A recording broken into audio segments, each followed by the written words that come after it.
Hola chicos, espero que se encuentren bien. En la clase de hoy hablaremos sobre el principio cero, el segundo principio de la termodinámica. La ley cero de la termodinámica fue formulada por primera vez en el año 1931 por Ralph Fowler. Se puede enunciar así la ley cero: cuando dos sistemas A y B se encuentran por separado y en equilibrio térmico con un tercer sistema C. Como pueden observar en la imagen, se dice que A y B están en equilibrio térmico uno del otro. En la imagen del lado derecho, la pared adiabática se ha colocado de manera horizontal. Luego podemos decir que A y B están en equilibrio térmico, pero no podemos decir que C lo esté con A y o con B. La ley cero es lo que ocurre con la medición de la temperatura con un termómetro. En las clases anteriores tratábamos la primera ley o principio de conservación de la energía.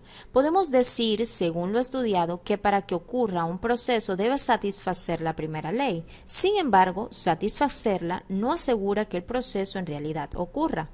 Una experiencia común es que una taza de café caliente dejada en una habitación que está más fría termine por enfriarse. Este proceso satisface la primera ley de la termodinámica porque la cantidad de calor que pierde el café es igual a la cantidad de calor que gana el aire circundante. Consideremos ahora el proceso inverso: café caliente que se vuelve incluso más caliente en una habitación más fría como resultado de la transferencia de calor desde el aire. Sabemos que este proceso nunca se lleva a cabo. Sin embargo, hacerlo no violaría la primera ley siempre y cuando la cantidad de energía que pierde el aire sea igual a la cantidad que gana el café. La primera ley no restringe la dirección de un proceso, pero satisfacerla no asegura que en realidad ocurra el proceso. Esta falta de adecuación de la primera ley para identificar si un proceso puede tener lugar se remedia introduciendo otro principio general: la segunda ley de la termodinámica. La segunda ley provee los medios necesarios para determinar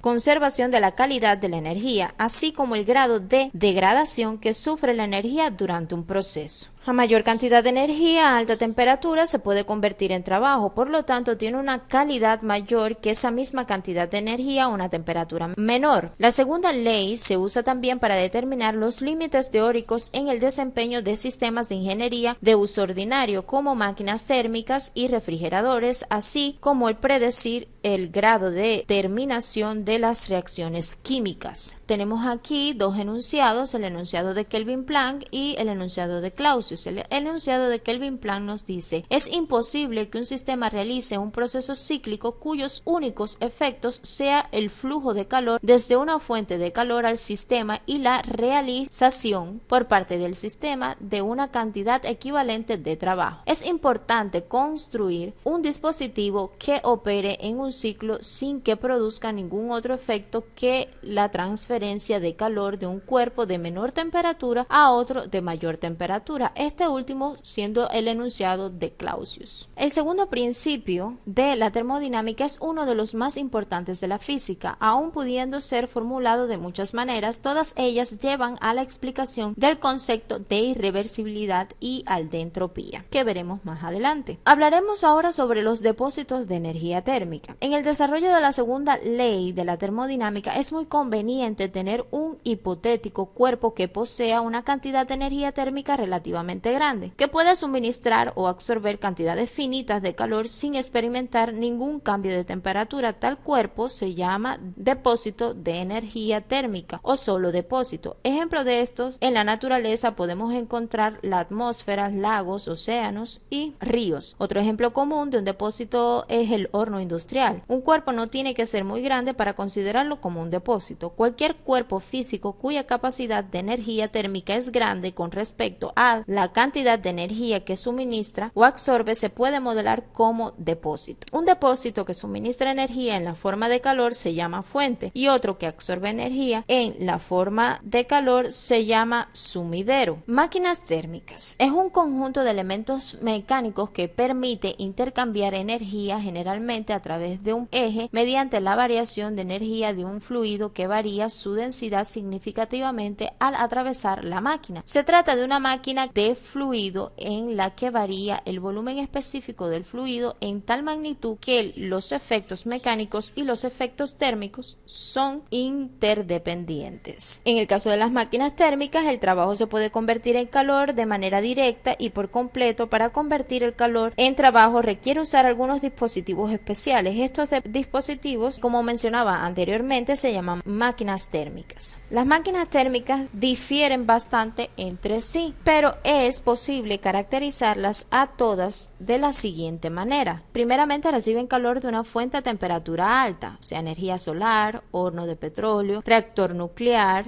etc. Convierte parte de este calor en trabajo, por lo general en la forma de una flecha rotatoria, y rechazan el calor de desecho hacia un sumidero de calor de baja temperatura, o sea, la atmósfera, los ríos, etc. También operan en un ciclo. Hablaremos entonces de eficiencia. Recordemos que para que un sistema cerrado experimente un ciclo, el cambio de energía, el delta U, es cero, y en consecuencia la salida de trabajo neto del sistema también es igual a la transferencia neta de calor hacia el sistema. Por tanto y demás, el trabajo neto de salida va a ser igual al calor de entrada menos el calor de salida. El calor de salida representa la magnitud de la energía que se desperdicia con la finalidad de completar el ciclo, pero el calor de salida nunca es cero. De esta manera, la salida neta de trabajo de una máquina térmica es siempre menor que la cantidad de entrada de calor. Los dispositivos cíclicos de interés práctico, como las máquinas térmicas, los refrigeradores y las bombas de calor, operan entre un medio de alta temperatura o depósito a temperatura TH y otro de baja temperatura o depósito a temperatura TL. Para uniformar el tratamiento de máquinas térmicas, refrigeradores y bombas de calor, se definen estas dos cantidades: QH, magnitud de la transferencia de calor entre el dispositivo cíclico y el medio de alta temperatura a temperatura TH; QL, magnitud de la transferencia de calor entre el dispositivo cíclico y el medio de baja temperatura a temperatura TL.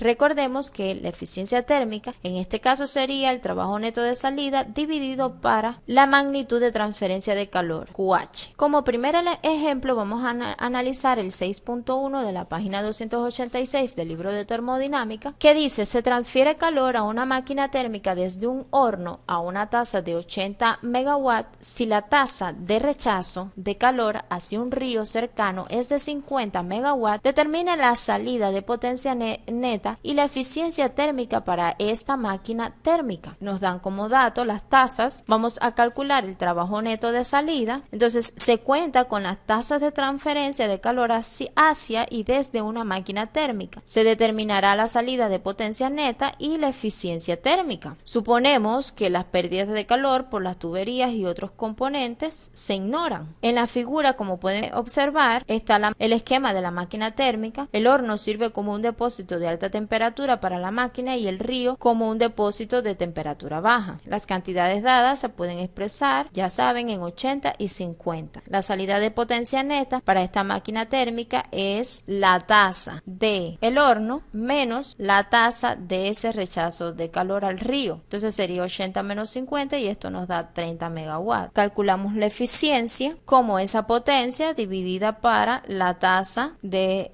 desde el horno, y esto nos quedaría 30 dividido para 80 y nos da 0,375, que en por ciento sería 37,5%. Por tanto y demás, la máquina térmica convierte en trabajo 37,5% del calor que recibe. Tenemos un segundo ejemplo, que es el ejemplo 6.2 de la página 286, que dice: un motor de automóvil con una salida de potencia de 65 caballos de fuerza tiene una eficiencia térmica de 24%. Determine la tasa de consumo de combustible de este automóvil si el combustible tiene un poder calórico de 19.000 BTU por libras. Es decir, 19.000 BTU de energía se liberan para cada libra de combustible quemado. Se cuenta con los datos de la salida de potencia y la eficiencia de un motor de automóvil. Se determinará la tasa de consumo de combustible del automóvil. Entonces suponemos que la salida de potencia del automóvil es constante. En la figura se ofrece el esquema de un motor de automóvil, el cual es propulsado convirtiendo el trabajo en trabajo 24% de energía química liberada durante el proceso de combustión. La cantidad de entrada de energía requerida para producir una salida de potencia es de es 65 caballos de fuerza. Se determina a partir de la definición de eficiencia térmica, como pueden observar que vamos a hacer de